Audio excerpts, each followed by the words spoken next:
Hi, I'm Karan Thapar. Over the last few years, I hope you've been watching my program, The Interview on the Wire.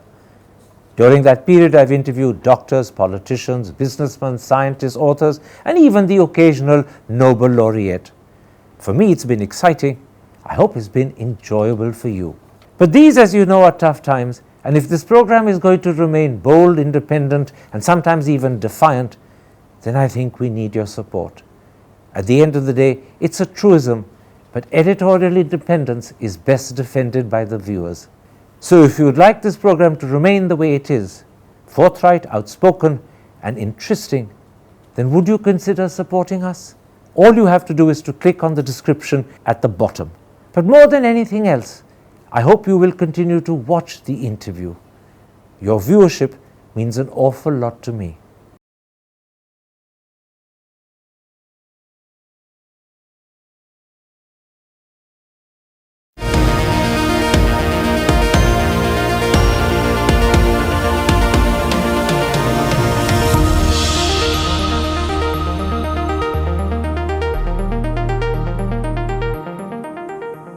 Hello and welcome to a special interview for The Wire. There's no doubt the Supreme Court Kashmir Judgement of last week has caught the imagination of the country and many people find it popular. But that evades the key question, is it erroneous in law? That's the critical issue I shall raise today with India's foremost constitutional expert, the well-known, highly regarded and indeed the one and only Fali Nariman. Mr. Nariman, let me start with a simple general question. I'll come to details later. You've read the Kashmir Judgement in full. There's no doubt that it's wildly popular with a sizable section of the country. But the critical question is it erroneous in law? Totally erroneous in law. You mean that? Yes. Totally erroneous? Yeah. And I'll explain why. Go ahead. See, my overall opinion on the decision in the first place is that it is politically welcome, but constitutionally flawed. Welcome only insofar is that it has facilitated a complete integration of Jammu and Kashmir into the Union of India, which is really the union of federated states, which is a good thing. But it is constitutionally flawed because in my personal view, what has been done by the Honorable Court is not at all according to the provisions of the Constitution of India. I want very much to make that the basis of our discussion. But before I come to that, let me ask you one quick question. You said it's totally erroneous, but politically welcome. Is there a certain political motivation behind the content of the judgment? No, I don't think so. I don't think so. You see, that's wrong. We jump to all these conclusions that somebody is politically motivated because they have won an election or not won an election and so on. That's all wrong.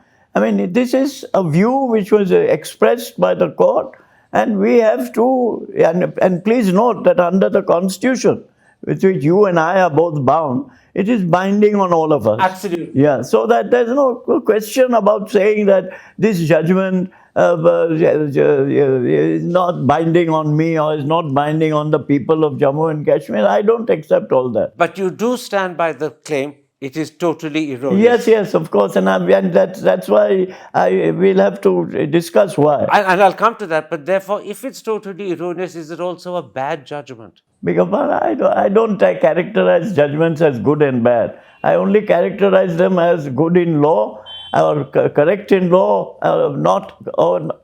respectfully not correct in law. So then, would I be right in saying it's bad in law? Yes, correct. It's bad in law. Totally erroneous and bad in law. Yes, definitely. Yes. Let's then at that point come to details. Yeah. And let me say, because the details are complicated, I'll take them slowly. And also because they're difficult and sometimes not easy for laymen to follow, Yes. I'll read some of the questions on purpose. Yeah. Now, you believe that Constitutional Order number 48 of 1954 amended Article 368 to say no amendment to the Constitution via that article can take effect in Jammu and Kashmir unless it's applied through Clause 1 of Article 370. Yeah. And this clause specifically requires the concurrence of the state government.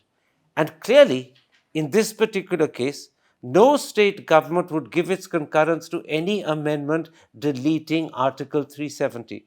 So when Parliament, at a time when President's rule applies in Jammu and Kashmir, claims that the state government has given concurrence for the deletion of Article 370, would you say that is tantamount to a fraud and deception?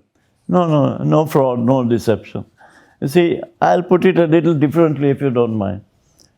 Presidential Order number 48, which you mentioned, of 1954, which means really central government order, so that people must not get confused about president making an order and the central government, because the president in the constitution means the central government. That's well settled. Now, it had clearly said that an amendment under Article 368 of any provision of the constitution would only have effect in relation to Jammu and Kashmir if it was applied by a presidential order under Article 370. But please remember that the same presidential order of 1954 also provided that Article 3 of the Constitution, very important article, which permits Parliament by law in inter alia to diminish the area of an existing state, would apply to the state of Jammu and Kashmir only with a superadded condition that in the case of Jammu and Kashmir, the area of the state could not be diminished by the executive, not even by Parliament, without the consent of the State Assembly of Jammu and Kashmir. And that State Assembly at the time did not exist because That's President's right. rule had been imposed. It had not in existence since January 57, when the Constitution of Jammu and Kashmir, a separate constitution, had come into existence. Quite right. And Parliament's way around that was to amend the language using Article 367 and say Constituent Assembly hereafter will be read as Legislative Assembly. That's all idiotic, because what is the point of saying Legislative Assembly when you know that there is no Legislative Assembly in the first place? What is the use of striking down a useless amendment? I mean, I'm not on whether that amendment was good or bad. The court has said that's a bad amendment. And you're saying something further. You're saying it's an idiotic thing to do. I'm not idiotic. How can you say the judgment is idiotic? But all that I say is that it should not have been done. It was a mistake. The center should not have. The center should not have introduced a provision like this when it knew this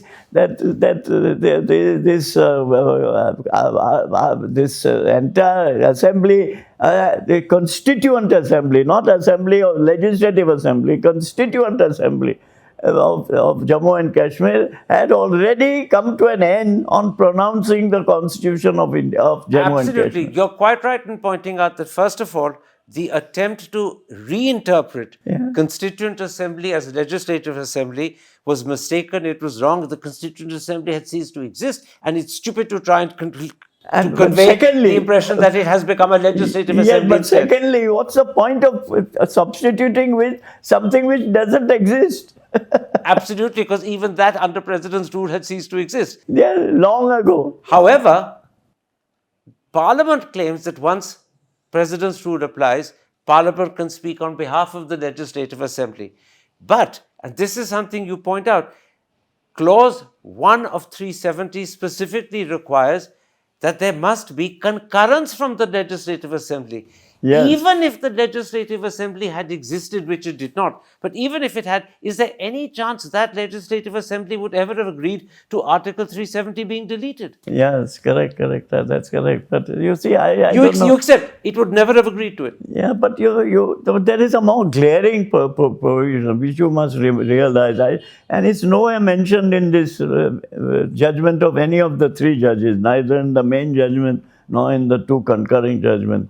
Namely, that you must realize that Jammu and Kashmir as a state had an enormous area. I've got the figures. That you must see. The area in 1950 of Jammu and Kashmir was 39,145 square miles. Not mentioned in the judgment. Not occurred to anybody. I don't know why. When the orders which are challenged were passed in August 2019, the area of the state was diminished in the first place Very sizably. to 22,856 square miles was taken out of 39,000. In other words, it was diminished by way more than half. Much more than half. And the new union territory of Ladakh was created. And this was specifically against what the Constitution said could be the case. Absolutely. As you And that's cited. why it said consent of the Legislative Assembly.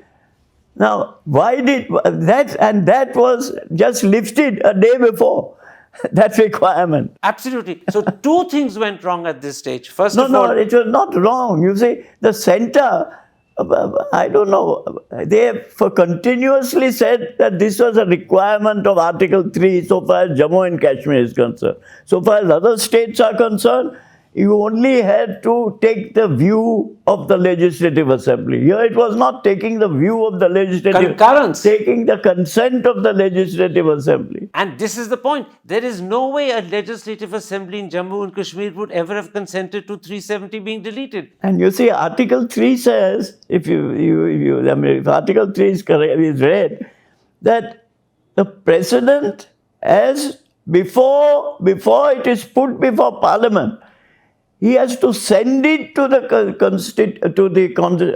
Legislative Assembly of Jammu and Kashmir for its opinion. Now, there is no Legislative Assembly, it's a dead letter.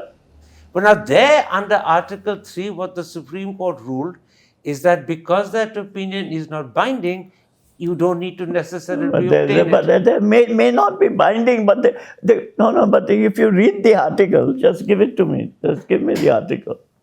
Just give me Article 3. Okay, the Constitution. There, I say Constitution. That's right.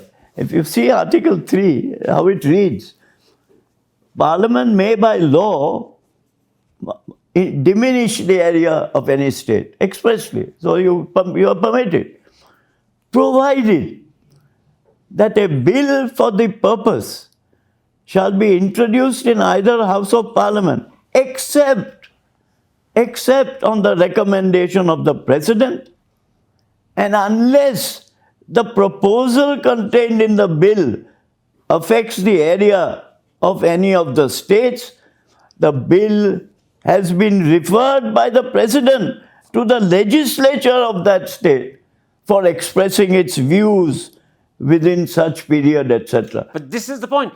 The Supreme Court claims that because those views are not binding, there's no need to express But this them. is a requirement that there must be an assembly in existence, number one. That assembly, before the bill is introduced in Parliament, must first go to the state assembly for its views. All that condition is not fulfilled This is at all. another area where the Supreme Court erred. It's quite right. We're establishing 3 or 4 areas where the Supreme Court, let me for the sake of the audience just clarify them. The first area where the Supreme Court erred was to say that you can amend Article 360, you can use the constitutional order to amend, but you can't because in fact specifically it says the concurrence is needed. If the assembly doesn't exist, this concurrence can't be given. And secondly, even if it did exist, it's hard to believe an assembly would agree to concur in deleting 370. So to claim just because the powers of the assembly are with Parliament under President's rule, we therefore deem they were concurred, is actually mistaking what they would have done, isn't it? Condition precedent is there must be a legislative assembly in existence. Which doesn't exist. Therefore, Article 3 can't be invoked. Absolutely. One, the assembly should be in existence. It didn't I exist. don't know, yeah. Secondly, even if it were in existence, it would never agree to deleting 370. And yet Parliament claims that because President's rule applies, they agreed to it. Both of those are misleading to the point of being wrong. I'm afraid so. You agree? Yes, yes. And then the second thing is to do with Article 3. In the case of Article 3, you require specifically a recommendation from the Assembly before you change the boundaries of the state. Again, the Assembly didn't exist. That recommendation wasn't available, but the Supreme Court here has expressly said, if the Assembly doesn't exist, it doesn't matter. The President's power to pass a notification, regardless of whether he gets a recommendation, is not expunged. Again, you're saying the Supreme Court is wrong. You see, even a bill could not be introduced in Parliament. That's important. Bill could not be introduced in Parliament unless the views are ascertained of the Assembly. Now, if there is no Assembly, views can't be ascertained. The President has to send that bill. There's no question. All this is a requirement of the article. So, and that is not sent. Absolutely. Yeah. So far, Mr. Nariman, we're talking about 2 or 3 ways in which the Supreme Court has erred in reducing and diminishing the size of the state, Yeah. and reducing And substantially. and reducing it to 2 union territories, Yeah. and doing away with statehood You see, altogether. that's another thing. This reducing it to a union territory again is not mentioned in Article 3 at all. Article 3 does not permit Parliament by law to reduce a state to a union territory. That's a further error. Absolutely. So you're saying 2 interesting things. First of all, the first error is reducing it in size without taking the concurrence and the recommendation of the Assembly. And secondly, Article 3 doesn't permit reducing a state to a union territory, full stop. Whether you diminish its size or not, you can't reduce it to a union territory. That's not covered in the article. And that's important. That's important for one important reason, namely that a union territory does not, under our constitution, does not need to have a legislative assembly. It does not need to have. It may have, but it does not need to have. But a state must have an elected legislative assembly. That's the point. In fact, in his well-known speech, your son has said that the reason why the state was reduced to a union territory is it would facilitate the continuation of Article 356 beyond the stipulated minimum of 6 months. Yes, absolutely. Right? Absolutely. Once you've removed statehood, you can keep Article 356 in operation for as long as you want, because no longer is it a state, no longer does the 6 months because it's requirement. a centrally controlled territory. Absolutely, Union no longer territory. does the constitutional 6-month limitation apply. Yes. So you're saying now, and we're still talking, I'm pointing this out to the audience, we're still talking about errors made by the Supreme Court in diminishing A, the size of the state, and B, in reducing it to a union territory. And you said a few very interesting things. First of all, Article 3 does not permit reducing a state to union territory. Ipso facto, that was wrong. Secondly, it does not permit reducing the size of the territory without a recommendation. That recommendation could not have come. The Legislative Assembly did not. Even though the recommendation was not binding on Parliament. Absolutely. Yes. Even though it was not binding, the Constitution stipulates it's necessary, and you can't circumvent that stipulation on the grounds it's not binding. Am I right on all of that? Yes, yes. And then the third thing you've pointed out now is with regard to Article 370. The Constitutional Order number 48 of 1954 made very clear that Article 368 with regard to Kashmir cannot be amended to. What you do need to do instead, if you want to amend the situation in Kashmir, is to do it through Clause 1 of Article 370. Clause 1 of Article 370 specifically requires the concurrence of the government. That government did not exist. The Assembly did not exist. The President had acquired the powers via the governor, but there's no way to say that that government, if it existed, would have agreed to concurrence. The governor may have agreed on his behalf, but he's actually acting on behalf of the government, and the government would never have agreed. You see, under our constitution, you must recognize, there was a proposal before the constitution was framed that should it not be better if the governor was an elected governor? But that was rejected.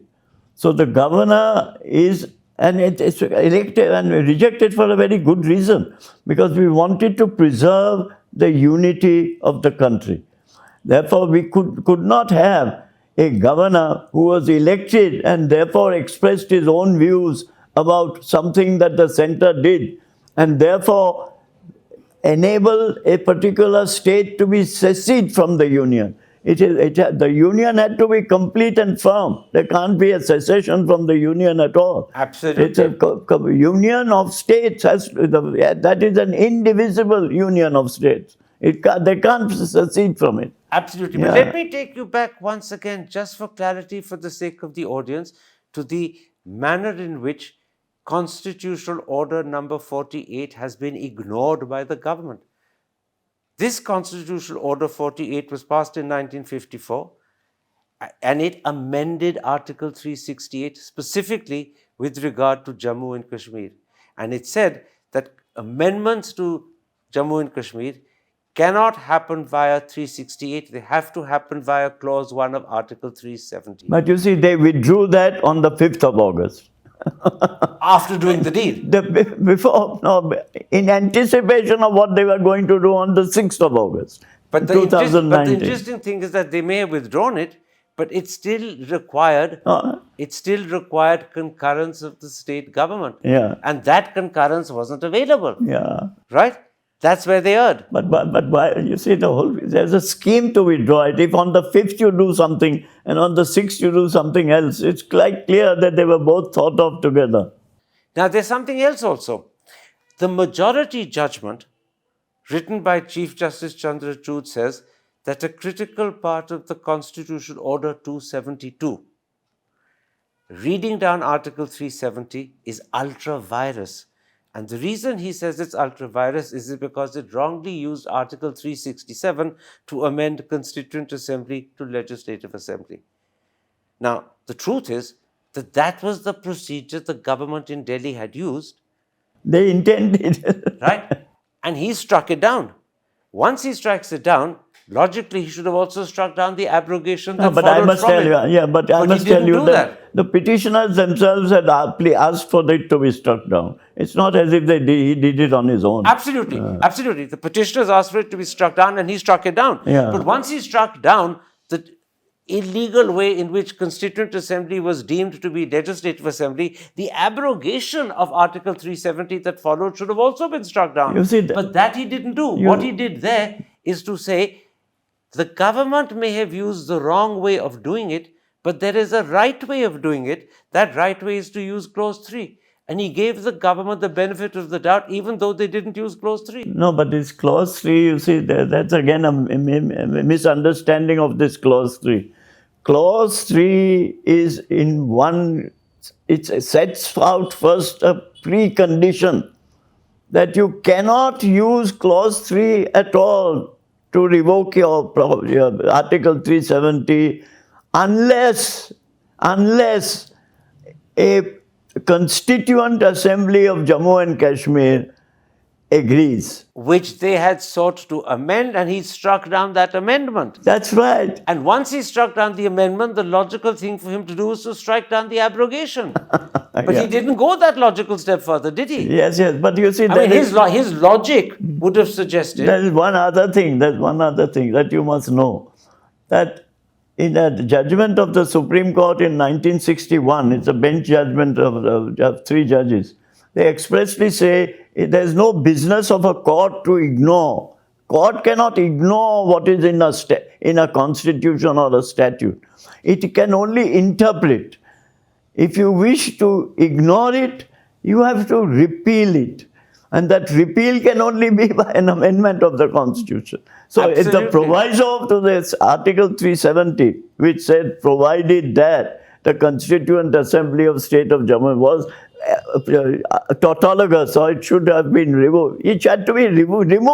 If it's not removed, it's there for everyone to see. Yeah. Absolutely. Yeah. Which is why, once the Chief Justice in his judgment had found that the use of Article 367 to reinterpret Constituent Assembly as Legislative Assembly is ultra-virus, the logical thing for him to do was to say that the abrogation of 370, which hinges on this, is also ultra-virus. Yeah, they missed that step. Yeah. He missed that step.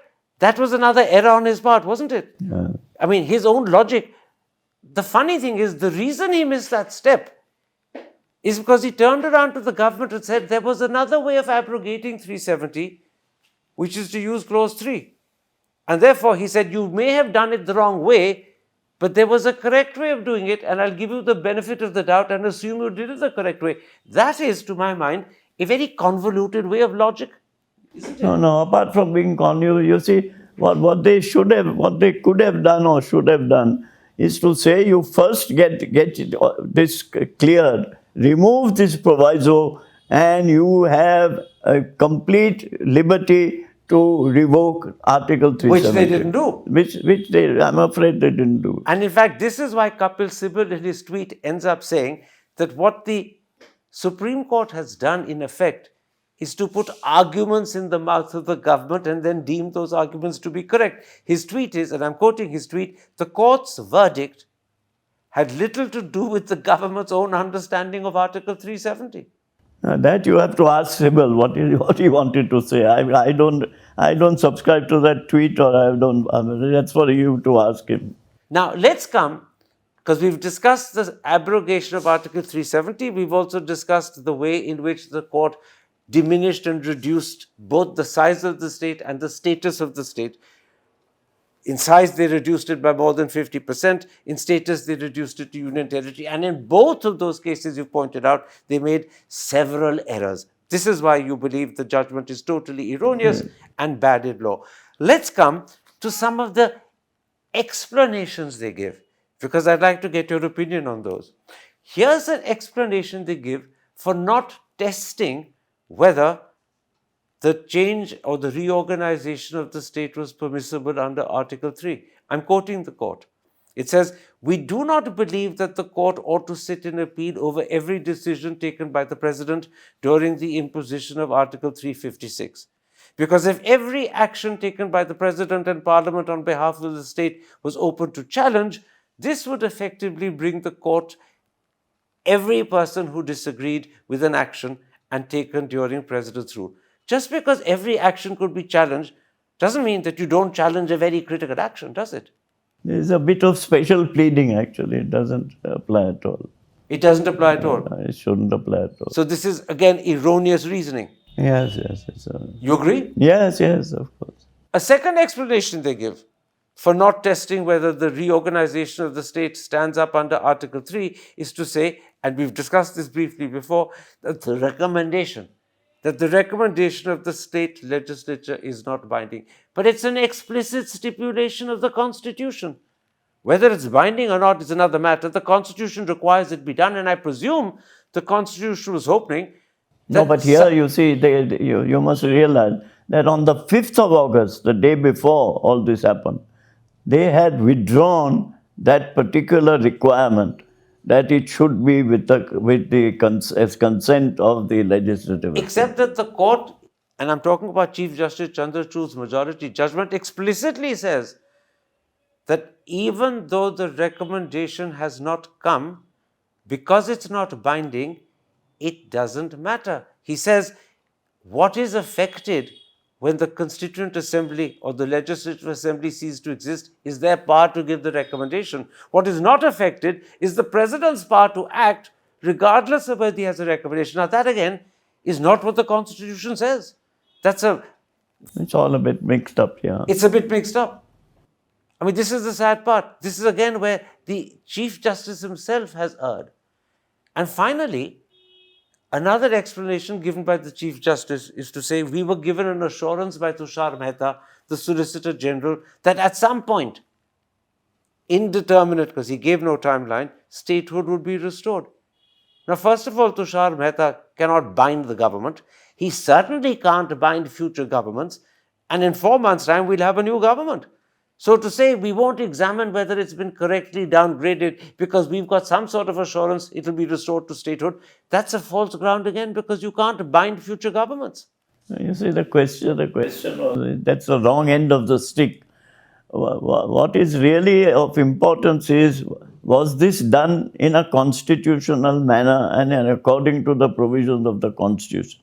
And the simple answer is, regretfully, it was not done in accordance with the provisions of the Constitution. The fact that the Solicitor General gave an assurance may well be all right, but he was entitled to give an assurance. But he can't bind anyone. No, apart from not binding, that's not the question of binding. Court can also act on it. There's no difficulty. Court can act on it. But the question was prior to that. Was it right or wrong? That has to be. The court has not said whether it's right or wrong. If it's wrong, then this assurance doesn't help anybody. Absolutely. If it's wrong ab initio, nothing that follows matters. It doesn't matter whether you want to call and the interesting thing is, we've established that the court was wrong not once, not twice, but 3 or 4 or 5 times.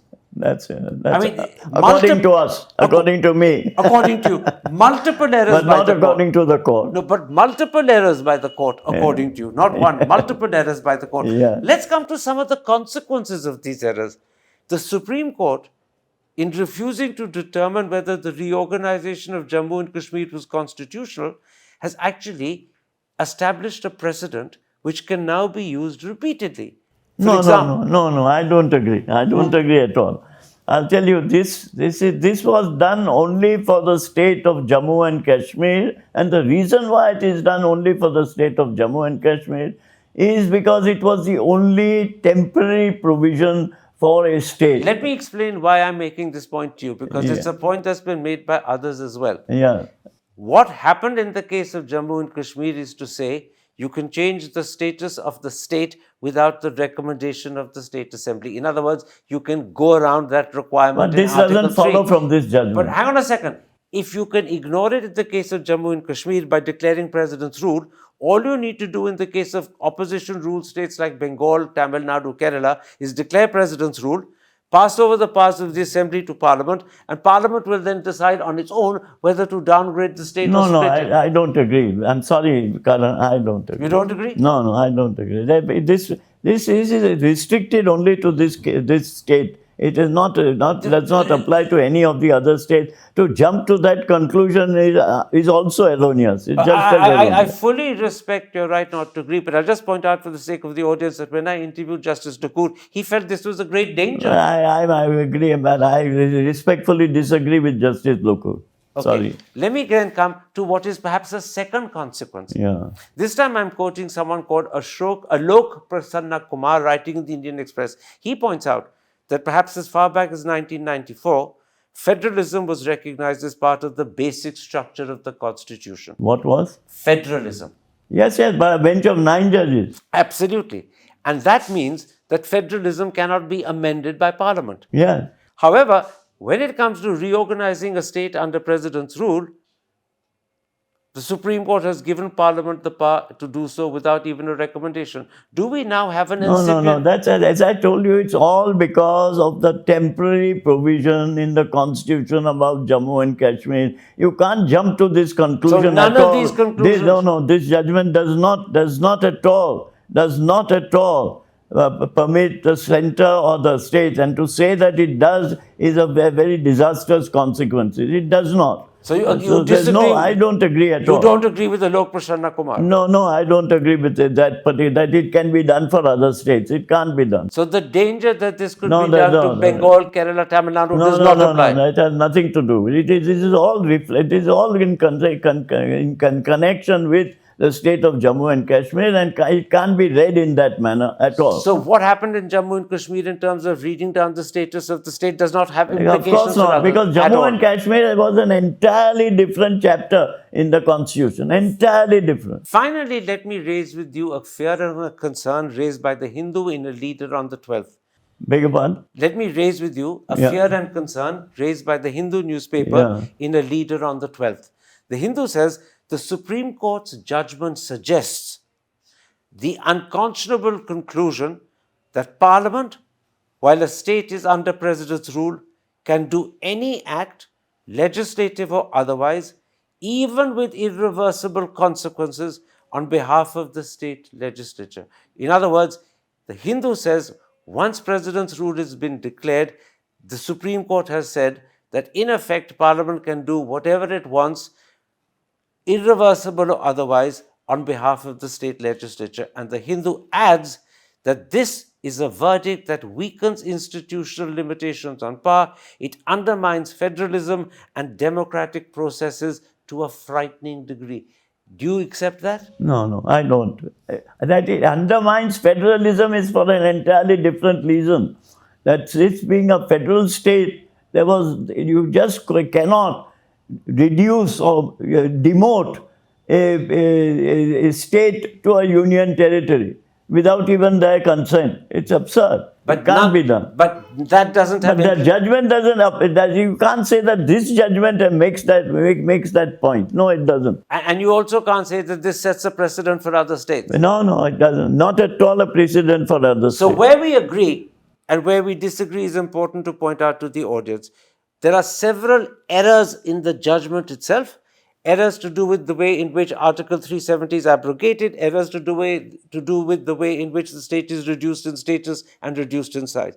However, where you disagree is that any of these errors have implications either for other states Not at all. or for federalism as a whole. Yeah, for federalism as a whole. So these errors are sui generis to the Kashmir situation. Absolutely. They don't apply to the rest of the country. No, not at all. And they will not apply, 100%. There's no We're question. coming right to the end of this interview.